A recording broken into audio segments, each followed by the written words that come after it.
put this in my pipe and to smoke it. Wow. Nothing's been written.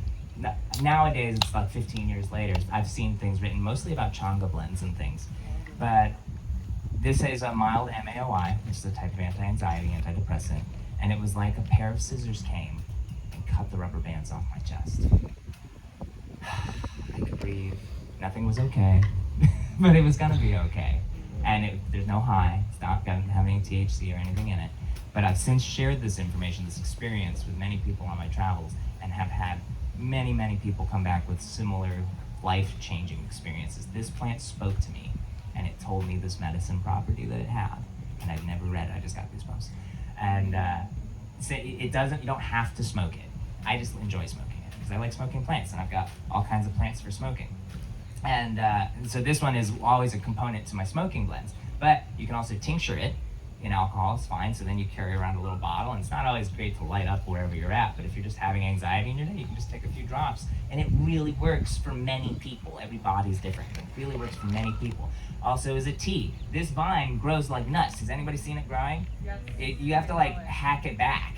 And so the cool thing is it's this powerful medicine that you have to collect, otherwise it takes over your fence. And so you just trim it back, throw it in a paper bag, throw it on your dashboard. Car's a great place to dry plants, out of direct sunlight, in a paper bag.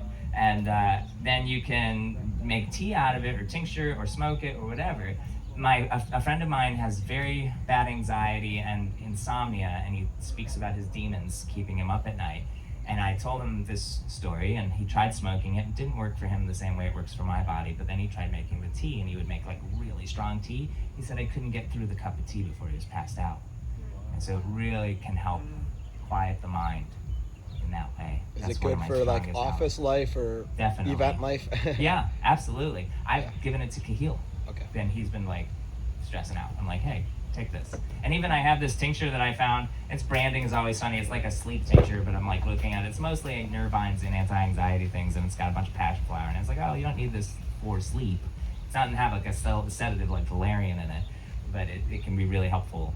And that was just kind of funny because once you know how to read the labels, the marketing branding stuff isn't like as, because like I could make this and put 4 different labels on it. That's what the market wants me to do, is have one for burns and another one for bruises and another one for rashes, but it's all the same stuff because there's mostly synergy with these plants.